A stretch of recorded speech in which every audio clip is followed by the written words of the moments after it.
Yo, what's going on, y'all? It's your boy SoSo, in case you ain't know so, and welcome back to another dope episode of Sports with SoSo. Coming to you live, y'all. This week, we got the Heat winning 3 out of their last 4 games as they continue to rise in the Eastern standings. The Panthers finally break the losing streak so your boy SoSo could wear his shirt. And the Dolphins make some big moves, but it's unofficial. It's time to take a ride, y'all. Let's go.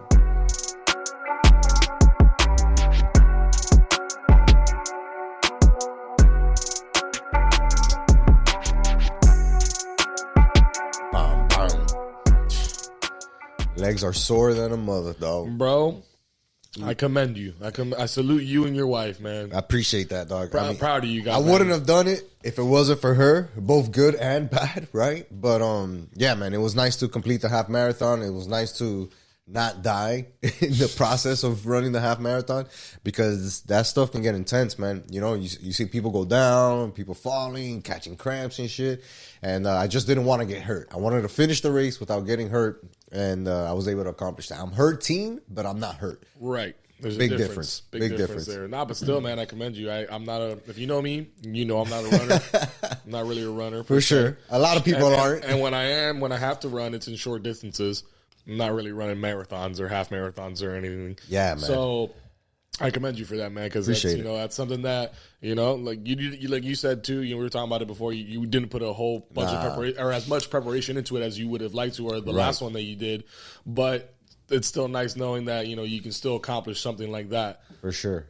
As a person, right? You always want to push yourself and see, like, what are my limits, and doing things like that is definitely a good way to find out what your limits are. You know what I mean? Because it's about competing with yourself. There's thousands and thousands of people running this stuff for all different motivations, right? So you got to kind of find it within yourself and say, what am I trying to accomplish by doing this? And then going out to do it. Shout out to Logan, man, a kid I know from my girl's job, bro. This kid ran the whole marathon, dog.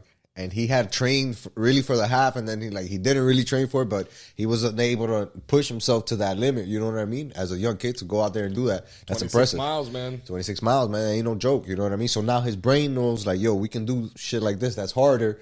That's hard, and do other things that could possibly be harder. But truth be told, dog, I would have rather been doing what you were doing this weekend, which is playing golf, dog. I mean, I didn't golf on Sunday, but yes, I did golf on Saturday, and that's always a. Where'd you play? You played at the home course, right? I played here at Country Club, bro. That's the home course. Yeah, it literally is. But I don't play there often just because it's not in great shape. No. But I had a conversation actually with the guy in the pro shop, and I asked him. I was like, "Hey, man, I saw the plans. Are those official or whatever? What's going to happen?" And he didn't seem too optimistic. He was like, I guess it's the funding. Like, the plans are already there, but now it's supposed to be like to go send it out to bid for a contract, and then whatever the lowest bid is, what they're going to go with, of course. Like, that's how all that government stuff works. But he wasn't too enthusiastic about the results. Like, for the most part, like, I didn't hear that in his voice, but I was like, man, I want to come back. I want to talk to you because, I want to do some stuff here, and I didn't really get into what I was doing, but true. Man, it was a good weekend. Miami Golf Bros. Golf Bros. Right now. I followed that whole round. That was a good day. A lot of good feedback that day from that round, but I played good. So I raised this question, right? When I'm playing good, when I'm feeling good mentally, right, does it lead to good play, or does the good play lead to my mindset being right? I mean, bro, if we're being honest, right, for somebody of your skill level, right, it's probably the latter, where your good play continues to have those good emotions, right? Because truth be told, and you can stop me if I'm lying, but it doesn't matter what day it is, where you're playing. When you're showing up to go play golf and the homies are there, you're instantly in a good mood, right? Like, you see the homies. Yeah, but with me, I'm a head case, and that mood can switch just like that. Easily, but mostly because of the play. Right, and that's so that's what I'm saying. Like, if you're playing well, then yeah, you yourself or somebody who's like of Coach Sib's level, stuff like that, you're gonna have a better time. Now, if you're at that level and you're not playing well, it's gonna be harder for you to have a good time until you learn how to truly let go and say, you know what, today is what it is. I ain't hitting no good shots. Well, I'm just gonna have a good time. I think it's that, but then the pressure too that comes with it. Now recording more stuff on for the channel and everything, and then I'm also I'm recording, so I'm directing and recording and producing and doing everything out there that comes with that. Time. And then I'm also talent, so I'm also in front of the camera, kind of keeping it all together, making it all make sense. And then I'm also have the pressure of playing on my team, and not only playing on my team, but sometimes having to fucking come through for my teammate who doesn't hit a good shot. So it's like, oh my God, like you don't want to lose on your too much mounting, and then when I don't do what I want to do, exactly, that's when I get upset. Yeah, man, and that's like with any sport. You know what I mean? If you're a basketball player and that's what you enjoy to do, and you like going out there and balling and having a good time, yeah, when you play bad, it's gonna be hard to have a good time. But I guarantee you, when you show up to the gym, right, and you see your friends, and you see the guy who's not that good, and you see the other guy who you always block his 3-pointer, and you guys make fun of the way this guy dribbles, that's what's good as far as like why you enjoy the sport. Imagine how Kyle Lowry feels right now. Bruh. That guy cannot be enjoying his basketball right now in Miami because we've talked about it, but it's just weird to see it happening over and over, where he's just struggling. And the good thing about it, honestly, is that his name is being thrown in trades. Yeah, but nobody wants him. No. It's like there's like rumors, and then nothing is really developing. There are teams interested, namely the Clippers, right? Because they need some point guard help. But again, if they're calling Pat, what is Pat holding out for when it comes to Kyle Lowry? Does he want draft picks? Does he want a player in return? Are you looking for a small forward? Are you looking for a center? Somebody to take up Deadman's minutes? Or are you waiting for Yurt to come back, right? Yurtseven, we saw him practice a little while ago. We saw Duncan practice last week too. So those are the things that you're considering if you're the Heat right now or the Heat organization. But I don't know. Like you kind of have to go with whatever is the easiest for the trade to be made. And for me, I've always felt like if we do have to lose on any trade, I'd rather lose on the Lowry trade because not having his money on the books is already a win for us. Not necessarily you go out there and get somebody of his equal value, right? Or somebody that you're paying that much money. But we can fill that gap if need be for the time being because he's frankly not doing anything for us. Absolutely nothing. But what I'm saying is like it allows you to keep the talent that you have, that's cheap talent, at an even cheaper level. You know what I mean? Because now you have more money to spread to those guys and be like, yo, don't go nowhere, Kane. Don't go nowhere, Hayward. Don't go nowhere, Gabe. You know what I mean? Just stay right here on this cheap little contract. Keep living in Miami, and we're good. We'll get you some sponsorship deals or something like that off the court. That's probably a better way for the Heat to get out of this Lowry trade. I highly doubt that it's going to be an even swap for swap. Money makes sense. Obviously, the money has to make sense, but as far as give me one player that makes $30 million and I give you a player that makes $30 million, I don't think it's going to be that type of trade. No. You're going to have to lose out on this trade. Yeah, to get rid of him, you're going to have to take an L, a little bit of an L. But absolutely, we're not really taking L's these days right now. No, man, we've won 3 out of our last 4 games, 6 straight home wins. And one that you went to that was really exciting, wild game. That Boston game was impressive to see, man, because they kept their resolve. And while it was a real good win, I still felt like they're a class ahead of us. Because these guys had 3 guys out. Jaylen Brown didn't play that night. There was somebody else who missed. That's pretty important for them. Marcus Smart didn't play. He has that injury. And he had to give like full maximum effort, especially from Bam, right? And some important 3-pointers from Hayward in the corner to bring us back in the fourth, where we were down by 10 points starting that fourth quarter. Celtics were 30-0. 30-0 heading into the fourth quarter with a lead of 10 points or more. And the Heat were able to give them that first L off the strength of Bam's performance. Yeah, man. That guy went bananas in that game and just showed why he is our best player. 30 points, 16 rebounds. Could have had a triple-double if other people would have knocked down shots in the beginning. But again, it just shows you like the different levels between a team that's really competing for a championship and the Celtics and where the Heat are right now. It was a good measuring stick. A good win and a good measuring stick. Namely because we kept the streak rolling at home, and that allowed us to win the next 2 games. We beat the day before we recorded last week on Sunday. We had beat the Pelicans, got that win at home. Then we followed that up with the Boston win, and then we followed that up with a win against Orlando. which was kind of like a blowout game at first, but then Orlando got back into it. Which they always do, but, that's typical Orlando. They're going to compete with us, in-state little rivalry there, but at the end of the day, they don't got nothing there. So that game was a guaranteed L. It had to have been. Those are the games we have to win. Absolutely, and especially when you get good performances from Jimmy Butler, 29 points, you know what I mean? Where he was just shooting and making things at will, especially in the fourth quarter. He's just a clutch-ass player for us, which is everybody's argument whenever I talk about Jimmy and his potential trade value, right, towards the Heat. It's like, but he's the clutchest. Yeah, you don't want to have his name thrown in there, It's kind of like blasphemous, but it's like the reality, is he's not getting any younger, and he's valuable now, and, what can we get in return for that kind of deal? And I just said it, how much closer are we to a championship right now than we were last year? We're not. Right. We're not at that same pace, We're very off. We're well off that pace from last year. But it was nice to see them win that last game at home, make it 6 straight wins, get a 3-game streak going, right?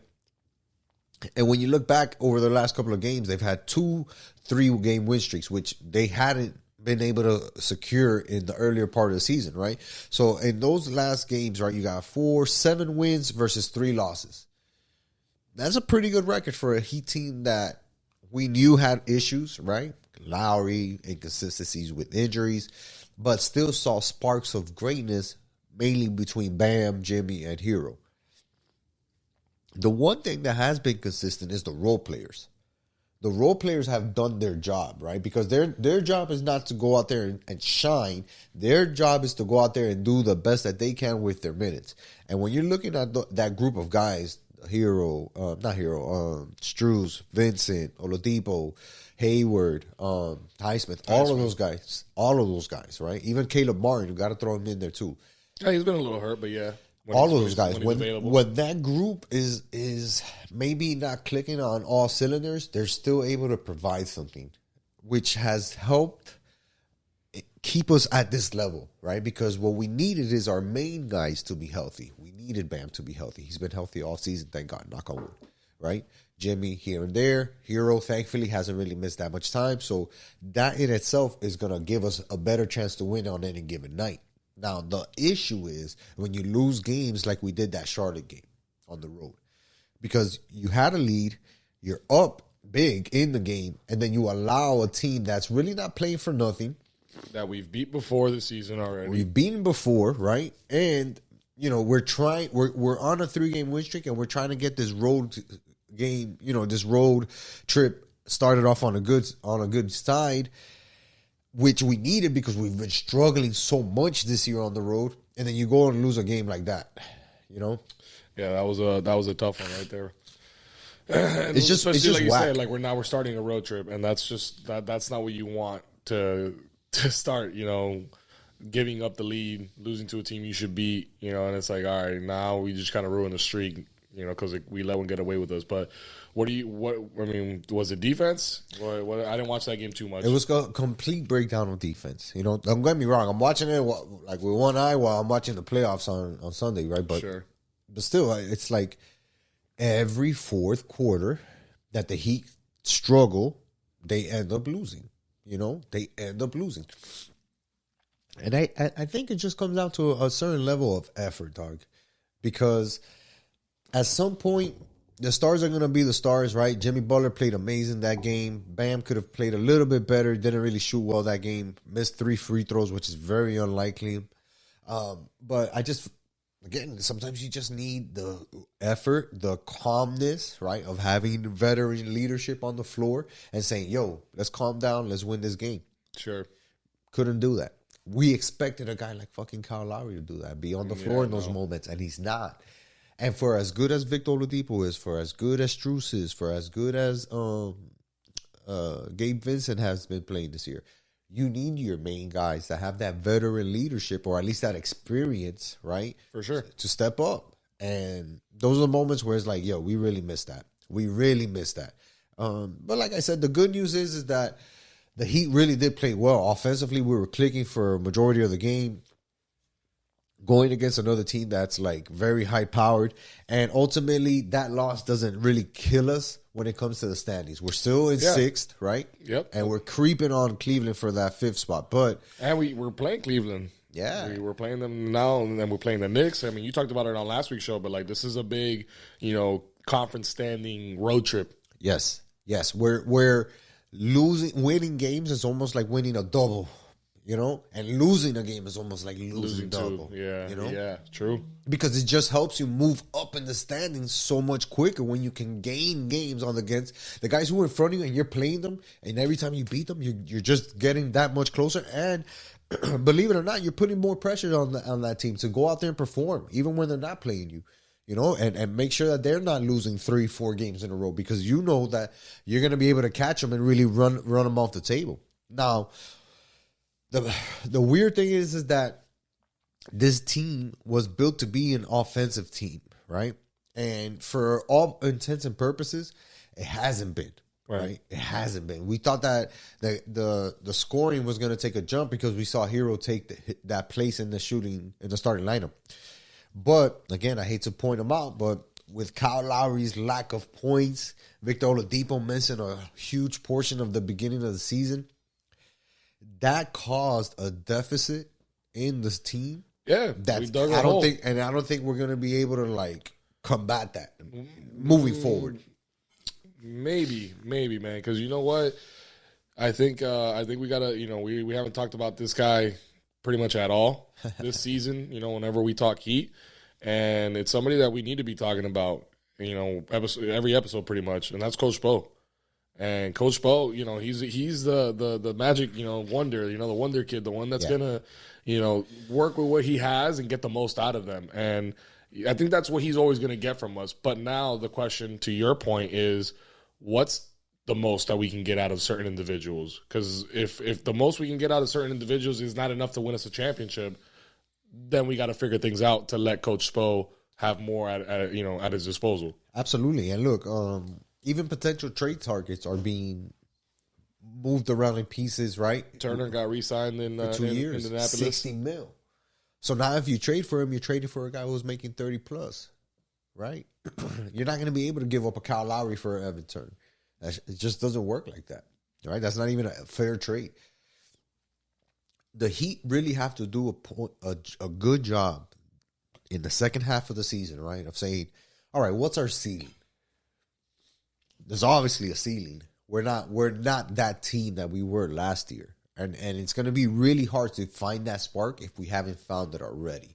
A trade isn't going to automatically do it. It could, right? Because intentionally that's what trades are for, to give you that spark or to add that piece, right, that you could be missing. But we have to kind of I don't want to say withhold our expectations, but we just have to be very realistic of how good this team is, who's playing on it, who's playing well, who's not playing well, and how far they can go. Like I said, that game against the Celtics was a really good game for the Heat. Right. We came back, got that dub in the fourth quarter, amazing, but they were also shorthanded. We were damn near full strength. Yeah, and the NBA Finals and any playoff game is set up with 7 games. You're not just playing one game. Yeah, we can beat them in one game. We did that in the finals last year. Right. But and then they proceeded to kick our ass. Can you take over the entire series? And I think that was going to be my question to you. So talking about the ceiling, what do you think right now, as is this Heat team, with what we got, what is our ceiling? What do you think it is? I honestly think that a top 4 spot is out of reach. We're not going to catch a Philadelphia. We're not going to catch a Milwaukee. We're not going to catch Brooklyn. Our best positioning right now is that 5th seed, and hope, right, that KD continues to miss time into the playoffs, doesn't play that well. Maybe Kyrie gets traded, something. I don't know. Something like that has to happen. Ultimately, do you think no more than second round is NBA Finals? Nah, second round.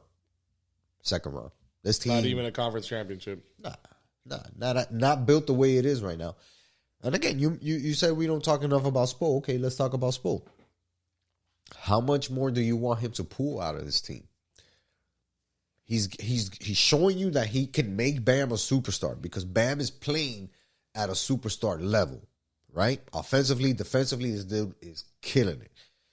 We see the emergence of Tyler Hero becoming not only comfortable with starting, but being more consistent with what he's giving as a starter.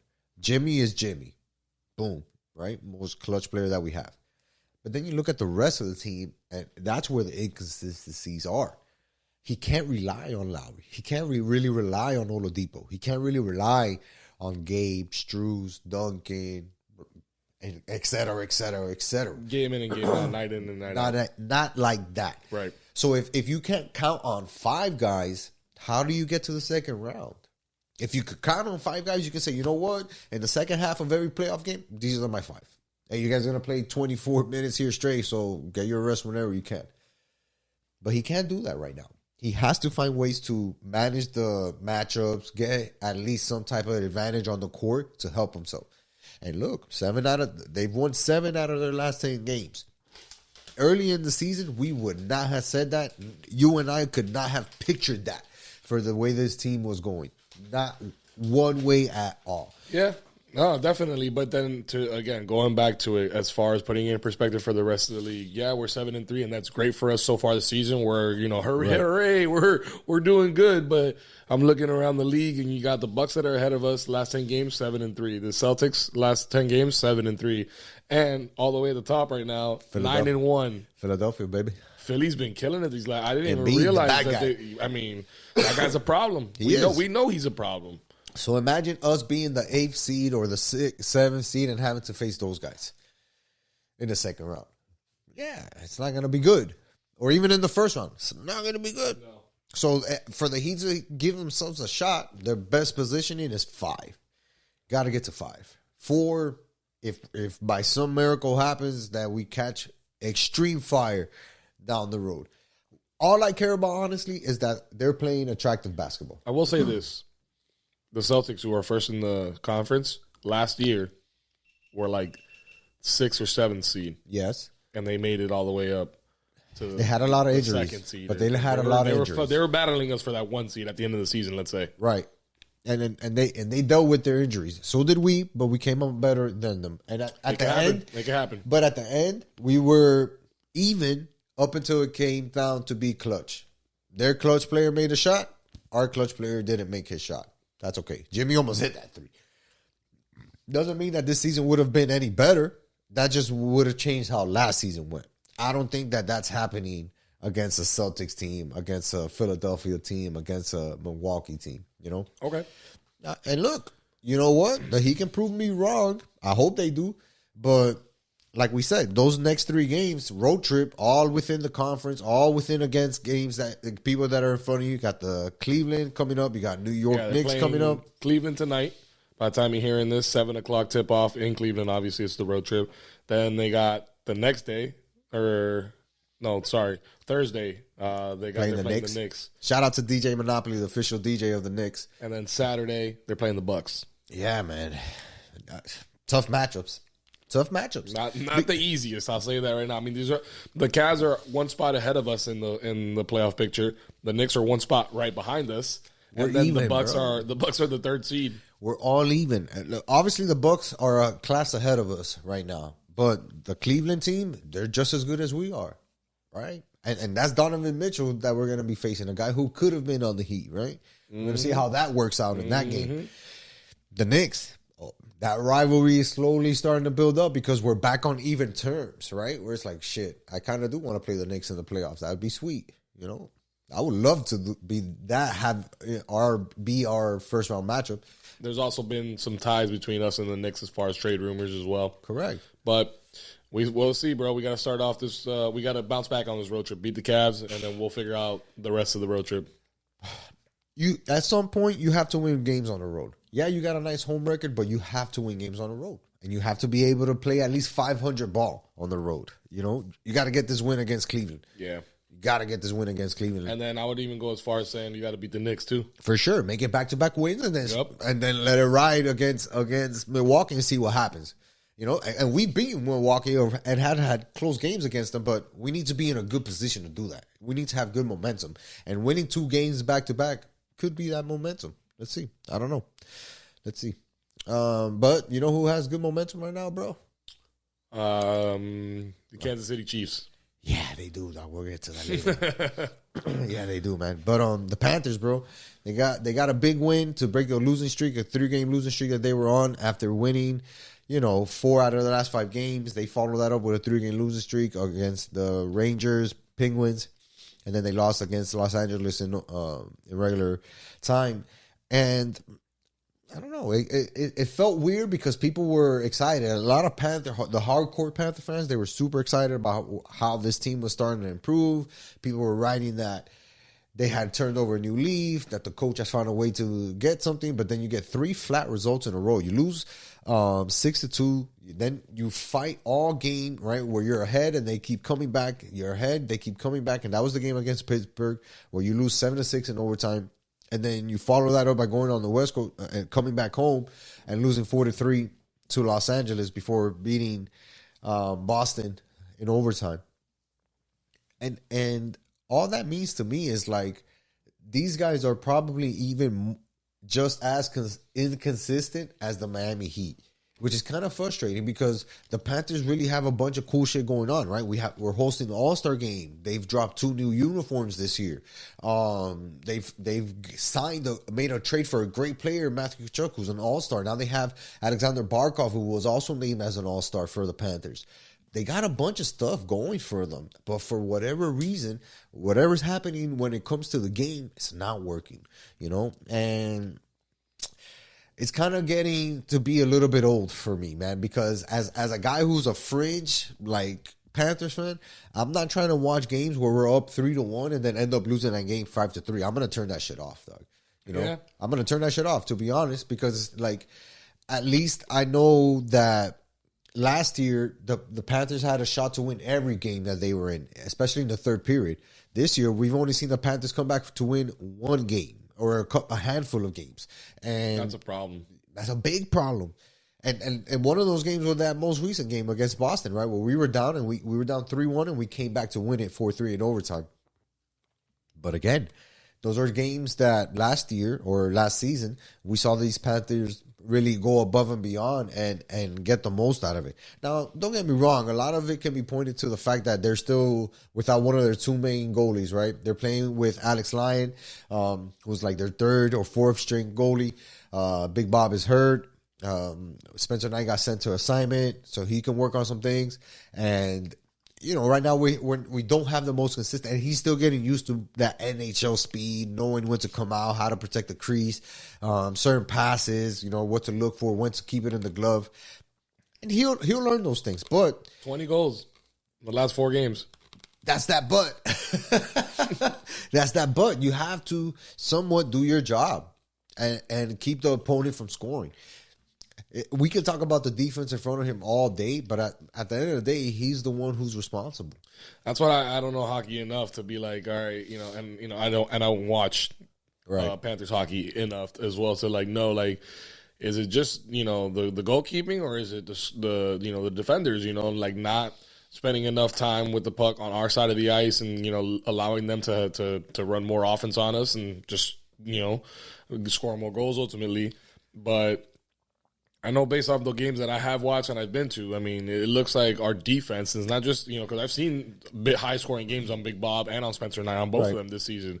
And that's not something that we've seen before either, being, in a position where you're letting up 6, 7, 8 goals. Yeah, for sure. And when you look at if you're looking at the stats, right, this team is already, between the 3 goalies, we've already given up 182 goals. Crazy. You mentioned that Alex has given up 23 goals. Just to keep that in check, Spencer Knight, in the amount of games that he's played, right, he's only given up 55 goals. And this dude is already halfway there in like half the games. Yeah. Less than half the games. Obviously, goaltending is an issue, right? It's not playing well. Even if the defense in front is not playing well, you still have to make some type of saves. Giving up 6 goals in a game is not good. 5 goals in a game is not good. You lose a game 3-2, all right, they got you. Now you're losing a game 6-2. Where's the effort? Where's the effort? And it's not like these guys are getting bombarded with 100 shots a game, 50 shots a goal. Nah, it's not like that either for this Panthers team. So, again, just from being at a good high where it's like, yo, the Panthers have done great. They've won 10 out of their last 13 games, and they look like they're climbing back. And now to instantly drop right back into a 3-game losing streak. You know, including one at home, which is supposed to be your dominant space. Losing streaks suck, yo. Yeah, bro. It just makes it hard to watch when you're the fan, right? Because like even if you're a hardcore Panthers fan, right, just like a hardcore Heat fan, that shit is frustrating. When you know that the team could have played better, should have played better, didn't, and now you have to watch that, right? Or worse, pay a ticket to go watch it in person, right, and not get to enjoy your night or your ride home because you're upset about the performance that was put on the floor, which you had no control over. Which you have no control over. But shit, if you waste your money, you want to go see an entertaining product. Mm-hmm. Entertaining product at that. You know, tell me you win 4-3. All right, cool. At home, close game. I don't need you to beat everybody 3-0, or I don't need the Heat blowing anybody out. But shit, man, make it entertaining. Make it entertaining. You know, make me want to watch you. Because if all you're doing is losing 6 out of every 10 games, by that third set of games, I'm like, well, forget these guys. What's going on in golf? What's happening in freaking, you know, the Australian tournament down south, you know, whatever. Tennis, golf, anything. So you mentioned the All-Star game. When is that exactly? Oh, shit, you got me, dog. I think it's the middle of February. It's like in between the Super Bowl because I know that the NHL tries to capitalize on that scheduling. Actually, it's this weekend. Look at that. Right before. Look at that. In between the Super Bowl. Conference championship is over. NHL says, hey, let me get your attention for a quick weekend. Because we don't play again. We played this Saturday. We don't play again until Monday. Yeah. So we have the All-Star break now, which, you know, All-Star breaks are kind of like that midway point through the season. And the Panthers are only 2 games above 500, 24 and 22. They're in their division, the Atlantic Division in the Eastern Conference. They are the 5th seed. Which is a shame because I really like my shirt, dog. Out of 8. That's 5th out of 8 in that division. Yeah.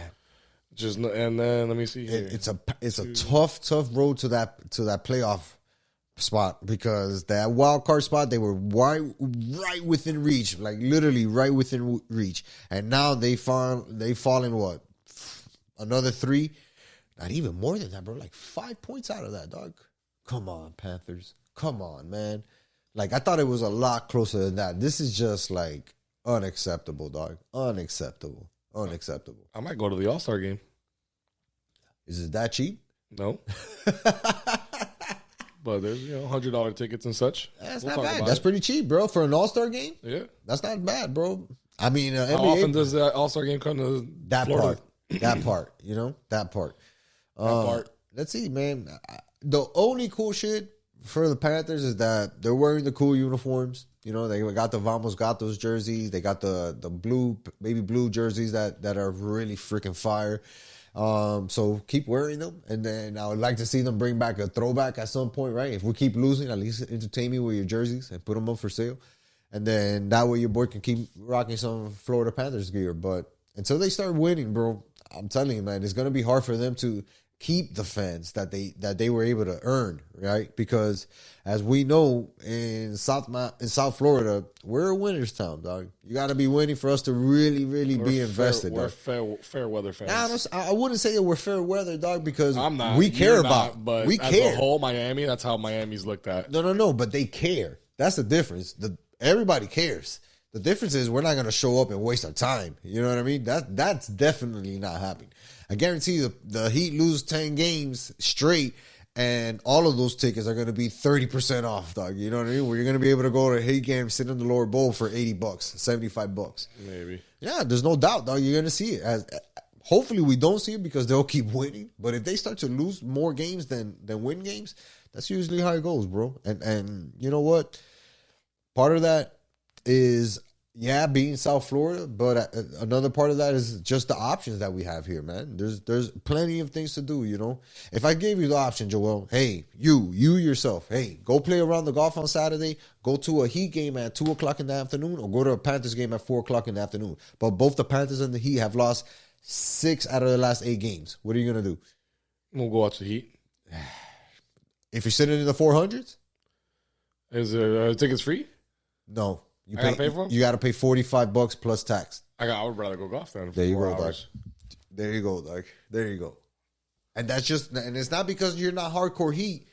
We know that you are. I love the Heat, but you're gonna punish me in the 400, then I gotta pay for it. This is a horrible hypothetical. No, but that's the reality, doggy. That's the reality that these guys are facing when it comes to that. You know, if they don't win, those areas are where the hardcore fans usually are. They're not sitting in the hundreds. That much is obvious, especially when it comes to the Heat. With the Panthers, too, we saw it. A majority of the fans were in the top bowl, you know, kind of the middle. That's where a majority of the hardcore fans, the season ticket holders are there. The guys who want to be close to the ice are like the guys coming in from out of town and stuff like that. But whatever, let's see, man. All-Star weekend, cool break for the Panthers. Hopefully they find their fucking balls and turn it up. Turn it around. Turn it up. Turn it up. Because if not, we might be turning it off. Yeah, that's a good point. Hey, it is what it is, dog. Yep. It is what it is. Got to make something happen here. You got to make something happen. Now that we're talking about making something happen, dog, you know, it's funny. I wanted to get your take on it because you sent a message to Martin and I this weekend, right? What you talking about, Willis? We saw a tweet where it was announced, right, that Vic Fangio, ex-defensive coordinator for the Denver Broncos, ex-head coach as well, has signed a 3-year deal with the Miami Dolphins to be their defensive coordinator, have control over personnel on that side, have an insight on to as far as draft picks, who, you know, if we're looking at certain targets, signing certain people in the offseason, who he keeps, who he leaves, who he gets rid of.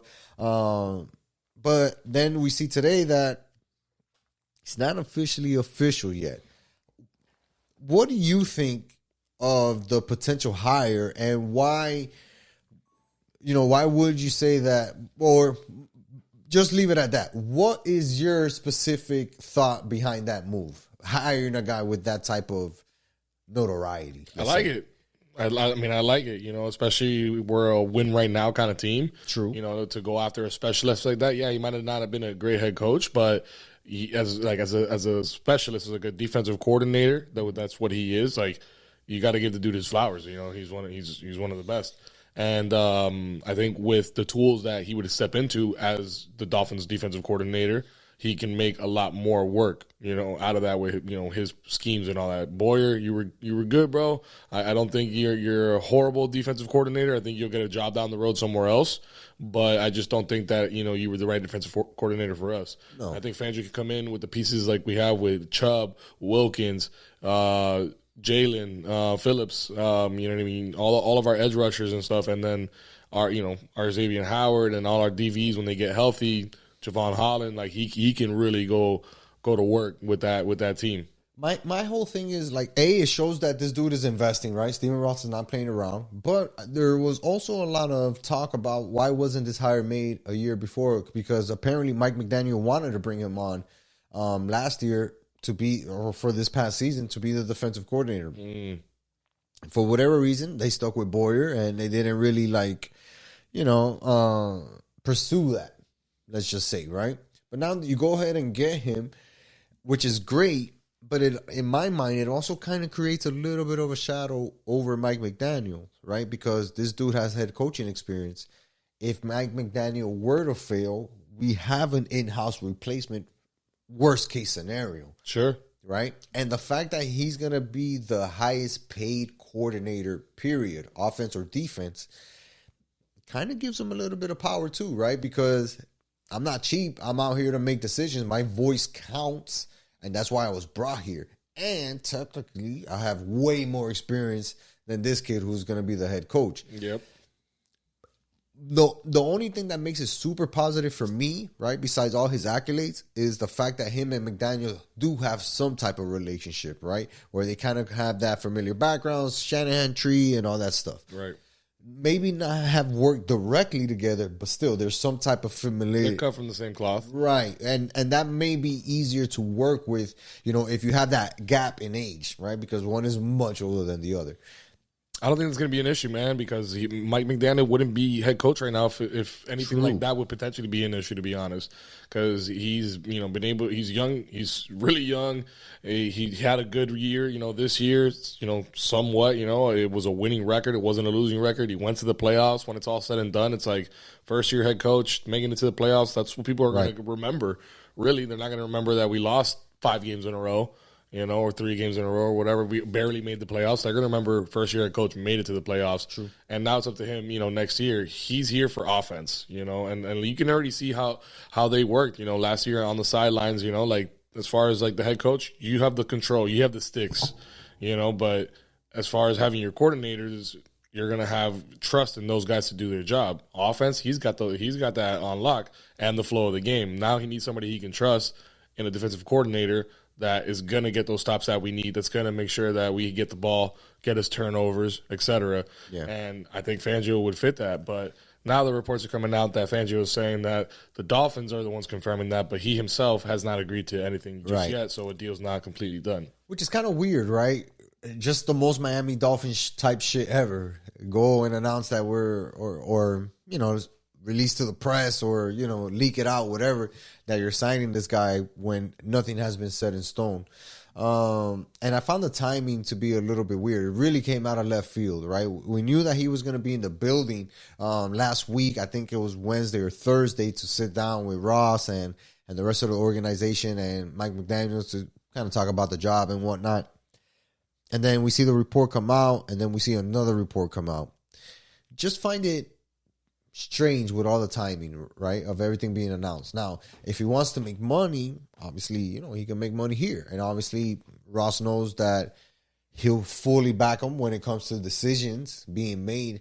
And I think Mike McDaniel also does a good job of saying, this is not my expertise. I'm not going to mess with this. Because we saw it with Boyer, right? He could have had plenty of opportunities to overstep Boyer and say, yo, I'm taking over, or this guy's going to do this, and now we're going to... And he didn't. He let Boyer handle everything from the beginning to the end of the season. So he definitely has trust in that position. And I just think that while Fangio would add a lot to this team, a lot, especially to his defense, he would be incredible. I still believe that it does cast a little bit of a shadow over Mike McDaniels to say, like, if it doesn't work out, big dog, I got somebody else here. We'll see if that even happens, because like you talked about, his ties to the Shanahan family tree. Yep. Kyle Shanahan in San Francisco, after losing this week to the Eagles, he's going to have a vacancy in defensive coordinator. Well, we don't know if he's going to take that job. D'Amico Ryans is out. He's not going to be in San Fran next year. So then that leaves a guy like Vic Fangio who's going, you know what, let me make sure I know what's going on exactly with that job, if he's coming back or if there's going to be a vacancy. Or, that way I can step in there instead of, coming to coach for the Dolphins. Because, McDaniel, you're good kid, you got a good team, but I would much rather go be defensive coordinator for San Fran, who he's been a defensive coordinator of in the past. Absolutely. Absolutely. And like you said, nothing's yet to happen, right, as far as who's gotten jobs for here or there. And until it's official that he signs on it, I don't want to speculate any more than we already did. We put out that post because the reports came out, and it'd be nice to see if it actually does happen and come through, because we know that the Dolphins definitely need an upgrade in that capacity. Defensive coordinator is going to be huge. We have the weapons. We just need to use them the right way in order to give ourselves a better shot at winning football games. You know what I mean? Facts.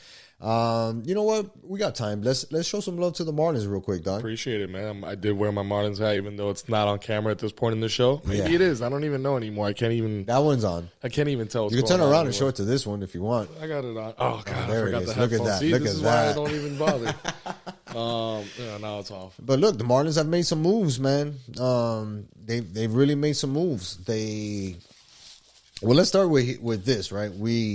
We signed. Well, let's start at the top. What I wanted to talk about the Marlins. Go ahead. Shout out to Jazz Chisholm. Yes, getting the cover of MLB Shout out show, to Jazz, dog. Our favorite player on the show. It's not really related to the game, like the direct game and what's going on with the Marlins, but like huge shout out for a Marlins player to get the cover of a video game, like a baseball video game. You know what I mean? Like I think that speaks volumes of Jazz, and then also like that's good. Anything that's positive about that is going to be positive for the Marlins. Right? Hell yeah. So it's a win-win. In order to get on the cover, you have to be a stud of a baseball player. Correct. Which he qualifies in all aspects of baseball, right? And then you also have also have to have some type of personality. And we've seen that Jazz, he checks that box in a major way, dog, right? Always representing his island, the Bahamas, always, showing out when he's playing baseball, having fun, flashy with his gear, cleats, all of that. That man checks all of those boxes. So, yeah, it was really dope to see him get awarded with that cover, dog. And even the cover looks dope, and it's like really fucking Miami, dog. It looks really cool. Really they did Miami. A really good job with this. So, shout out to him. We just saw that came out today, so I just wanted to shout him out. But now we can talk other moves we've been making. Yeah, well, look, one of the biggest moves, in my opinion, is signing infielder John Segura. An amazing baseball player, right? I believe he was won MVP before in like a playoff position. A guy who's know what it takes to win, can bat really well, which is obviously a need for the Marlins. But we've seen these moves come before, work out for a little bit, and then not necessarily last the time that it should. But I feel like a move like Segura is something that's going to last for a while, because we did get rid of Miggy. We did get rid of George Aguilar. So there's definitely room in the team for more bats. We also traded Pablo Lopez, and that shit hurt me. Hold on. Hurt me, dog. Before we go on to Pablo, talking about Segura. So I was talking to Omar, who's a big Phillies fan. Shout out to Omar. And, he was telling me, he's like, man, he's going to be your most consistent bat next year. True. But not our best bat. Not our best bat, but also he's 32. Yeah. So the Marlins going and getting a guy like that, I didn't know how I felt as far as, what we're trying to do here right now. Is that a guy that's going to be here for the next 3 to 4 years to help the next phase of this franchise? Be the kickstart? Right. Or is he going to be one and done kind of deal? I don't think he's going to be a one and done type deal. I think that if anything, Segura shows that they're looking to compete within 2 years, 3 years, because he's still in his prime. Right, 32 doesn't make you an old man, especially in baseball. It just makes you experienced, and you're probably starting to come into that peak of your prime, right? Or at that peak where you're starting to come down. So he still has another 2-3 years left of being like Omar said, a really good baseball hitter, right? Where he's not necessarily going to hit for power all the time, but he's going to be able to hit good, make good contact, move base runners, hit the ball into the gaps, push runs in. Those are things that are productive when it comes to a baseball team, especially like the Marlins, because we have to generate runs. We have to have guys on base for somebody to hit a double and us to utilize our speed on the base path and bring home guys that way. We don't necessarily have 30, 40 home run guys in this lineup. And I don't think Segura is going to be that guy for us. Sure. If he can be consistent, 20-plus homers with 80 RBIs, 90 RBIs, I'll take that. You know what I mean? I don't need the super big home runs. Jazz last year was leading our team in home runs for a hot minute. You know what I mean? So I don't think that he's going to be that type of player. But having his experience, his leadership, we need it right now. We need that, especially. And like I said, he hits for average. He hits for percentage. He hits to be on base. That guy's going to be able to hit in order to produce. Not necessarily hit home runs, but he can come and when a guy like Jazz is on first, he can take him to third. And if that ball's in the gap, Jazz is coming home. And we need somebody to help with that. I like that. Which is why we traded Pablo. We went and traded Pablo to the A's, was it? Nah, it wasn't to the A's. But we got back an infielder. When I talked to my homeboy Joe's to the Twins, we got back an infielder in that trade. When I talk to my homeboy Joe's, he always tells me Martin's always in prime positions when it comes to infielders. So much so that the kid that we got back is already going to play second base. Segura's going to play, I think, short or third, and they already have somebody filled in for a shortstop that's going to put Jazz in center. Go to outfield. So, again, back to Jazz being our best player and our best hitter and our best everything, When you can play center field, that's probably less wear and tear on his knees because he's not sliding everywhere. That particular center field at home is not necessarily huge where he has to roam a bunch of space. He's going to be able to use his speed, run out there, catch a lot of fly balls. He has a really strong arm, so him throwing in is not going to be an issue. It's going to be interesting, to say the least, how the Marlins figure this out, right? K-Mang is making all these moves, right? Coming off of another owner, GM, that was prone to making moves and having them not work out. If this type of switcheroo works out, then she's going to get all the credit because she's the one who had that vision to say, let me trade my second best pitcher in Pablo Lopez and get an infielder prospect and a guy that I can plug in right now and still move my all-star into a prime position where he can help everybody out. What's the kid's name? Shit, man. You got me with that one, dog. Damn, dog. Is that, bro, this kid is just coming up, man. I could check my text, but I don't want to change the phone. But you said they were talking about starting him already. Yeah, because, again, he's a prospect, and a lot of hot names. Everybody who has talked to me that's a baseball guy about this guy has been a beast, but I got to see it. You know, that's how much that the Marlins have done this move before, that it doesn't necessarily pan out until the name becomes a name, right? But an important piece that they did pick up was Johnny Cueto. You get rid of a pitcher like Pablo Lopez. You pick up another normal starting pitcher. Cueto's not great by any standards, but this guy's an innings eater. He can definitely start games, and he's more of a journeyman than anything at this point, but he's a guy you can rely on, right? He's not going to miss a lot of games, and when he does play, you know where you're getting from him. When he's on fire. When he's not, you got to play good defense behind him. But I like that. Luis Arraez. That's that kid's name. Luis Arraez? I'm sure I'm butchering that last name. Jose Salas? He's good too, but... Because I'm reading an article here, and it says that we got Luis Arraez, and then we also got... I don't know that Salas kid. We're going to have to talk to... Oh, no, we gave up Salas, but he was... No, we gave up Salas, right. Yes. But we got Arraez in the return. Back to it, which is how the Marlins are always good when it comes to prospects, but inside the infield. We always have a bunch of shortstops. We always have a bunch of second basemen. Jazz was originally a shortstop when he came up in the Marlins. Then he got his big break at second base, and now... by sheer need, we're going to put that guy in center field to not spend money on that position, right? Because his bat is just as good as any other center fielder that's out there in the game that's not a power hitter, which there are very few of that play center field like that. Right. But yeah, the Marlins have made moves. And again, it points to Kim Ang not being passive, trying to make something happen in order to see if she can make this team competitive. Not necessarily playoff bound, but be competitive. Because there's no way you waste a Cy Young pitcher like Sandy, right? And not invest in the team in somehow, some way. At least even if it's defensively, to put better, gloves behind him whenever he's pitching or Cueto's pitching or even if Trevor Rogers is pitching, right? Where we need him and Sixto and all these guys to actually step up and pitch games for us and win games if they can, right?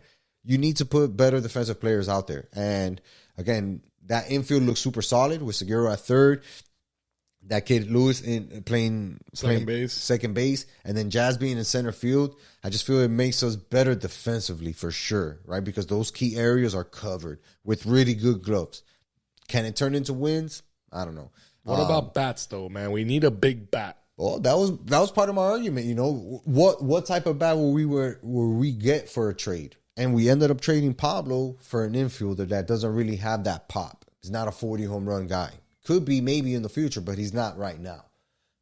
And that was, I thought, our best chip in order to get a bat. And if that's what he's bringing us, then I don't see us making a big move for a bat. Invest in the pitching. That's kind of why I didn't want to trade Pablo. Like, invest in the pitching. Give Sandy more help in that second, third, and fourth rotation spot where he can not necessarily feel the pressure of having to go 9 innings, 8 innings in order to get a dub. Invest in a middle reliever. Invest in a closer, right? To say, yo, if we can get it to a 1-run game, we're good from the 7th on.